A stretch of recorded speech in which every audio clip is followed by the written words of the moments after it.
So it is a pleasure to be here. Nurit, thank you for that gracious introduction.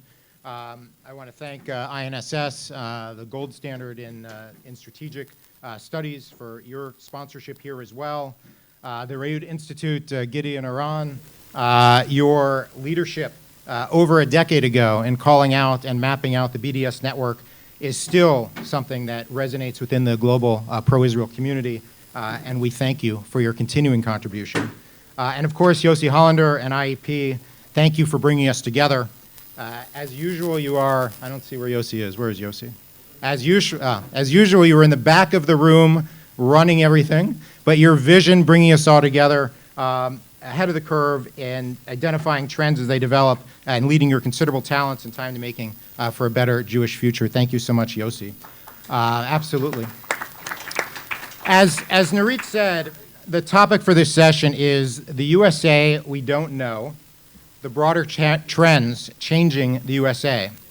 I will share some observations about America in 2022, our American Jewish community, and the challenges for the U.S.-Israel relationship. As the Chief Executive Officer of the Conference of Presidents of Major American Jewish Organizations, I sit in an interesting perch, leading a coalition representing the panoply of our community's political opinions, social concerns, and passions. The conference was born, however, at a different time, in the 1950s, a golden age of consensus. Such a period was characterized by political centrism, broad-based economic prosperity, and norms of deference. Ever since the 1960s, the political center in America has weakened, and the extremes have garnered force. As the United States comes out, God willing, and thank God, of the COVID pandemic, we face enormous challenges. The global pandemic has already killed 1.1 million Americans, has exacerbated an already unstable economic situation. The impact of decades of wage stagnation and income inequality are compounded by post-pandemic inflation. These factors and many more have served to shrink the hopes and aspirations of America's middle class. Simultaneously, American society has steadily become more diverse, and minority groups are strongly voicing their objections to practices and policies that they perceive as being harmful to their communities. This in turn breeds resentment among many who look nostalgically towards the past, a rose-colored image of an idealistic vision of Americana. Americans among us will recognize a simpler time when the country was unified and came together to celebrate baseball, hot dogs, apple pie, and Chevrolet. These economic and societal factors are having an outsized impact on American politics, which has become more polarized and more divisive over the last decade. The United States is not immune to the global trends towards populism, driven by voters who believe that they've been disenfranchised and that the world has moved on from their way of life, and fed by political opportunists who make vague promises about returning America to a better time on the right, or shedding America of its checkered past to move to a new ideal on the left. On both sides of the political divide, fringe candidates and fringe ideas are becoming more accepted and more acceptable to the mainstream community. Intersectionality on the far left requires the exclusion and expulsion of any people and groups that do not perfectly reflect and parrot their vision for society, and all too often targeting Jews, or since it's impolitic to say so, they simply target Zionists, but we know they really mean Jews. On the far right, we see isolationist and supremacist ideology that also targets Jews within classic anti-Semitic tropes about secretly controlling the world while trumpeting principles that threaten the very foundation of our American Republic. We are now experiencing what Jewish communities throughout the history of our people have experienced given similar circumstances. All these factors make American social discourse an ideal breeding ground for anti-Semitism. Jews, whether it's for our perceived whiteness, our perceived wealth and influence, or our perceived responsibility for the ills of the country or the ills of the world, have once again become scapegoats and outcasts.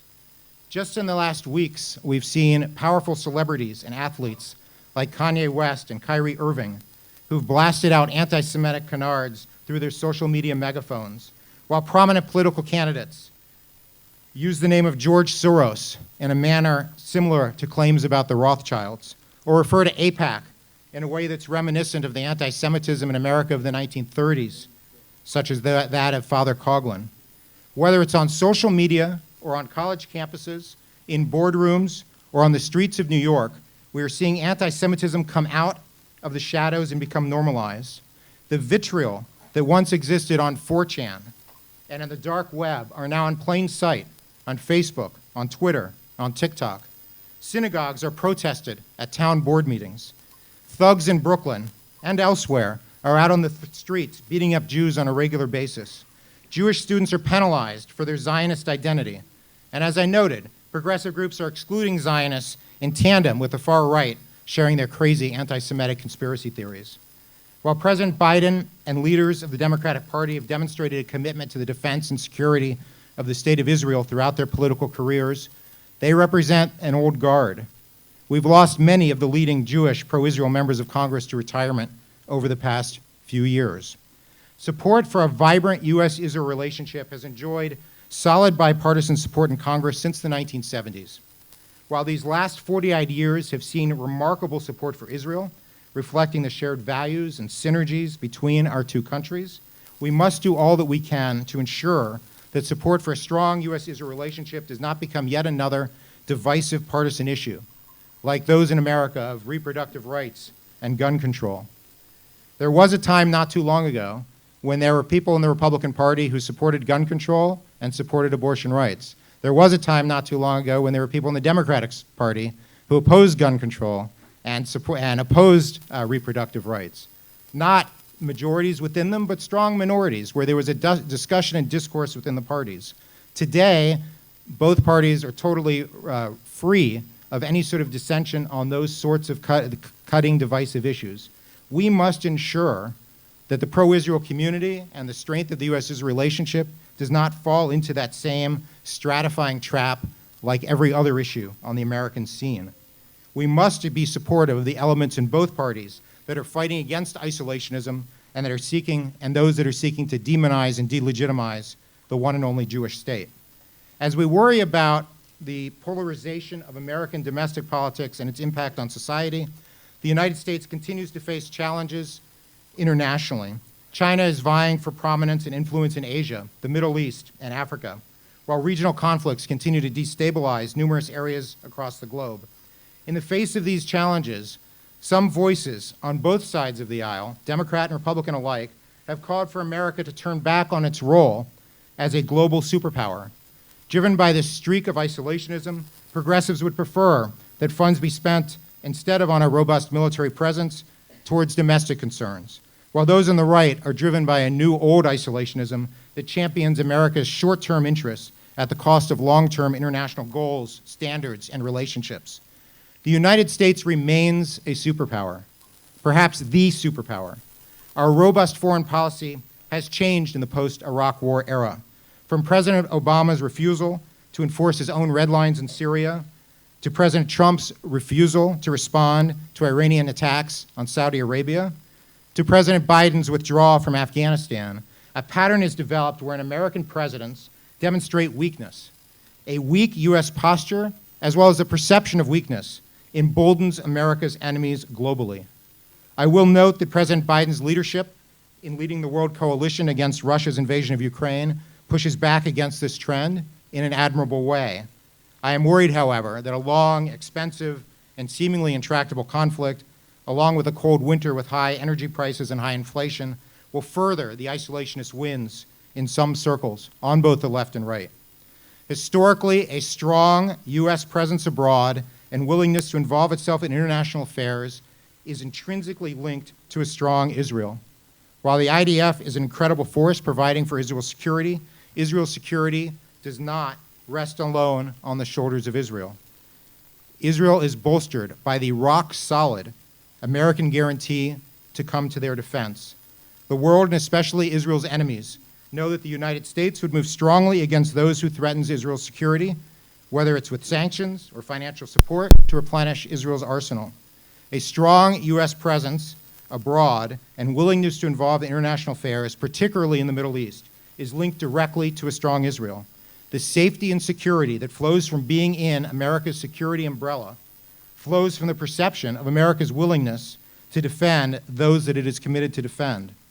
Unfortunately, the current American foreign policy trends, combined with decreasing support for Israel from progressive office holders, directly threatens both the institutional and political support for Israel and Israel's security.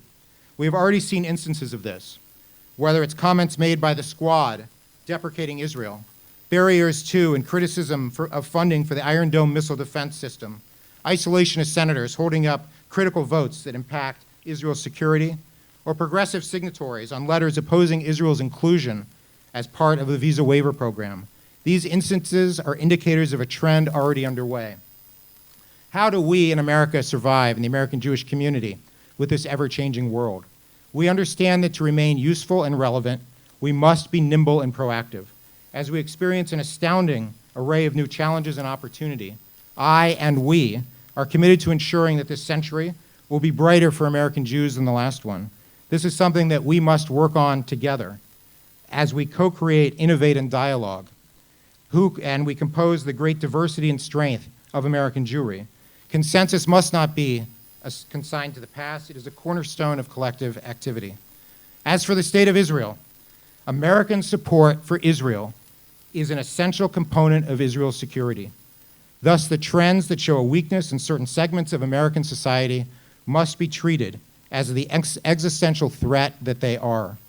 Campaigns that seek to damage our bilateral relationship must be treated with seriousness and must be deliberately opposed. The government and civil society must be aware of public opinion and must seek to ensure that the rock-solid support that exists across America grows and strengthens. I look forward to working with you together to ensure a strong and vibrant relations between our two countries and our two peoples. Thank you very much.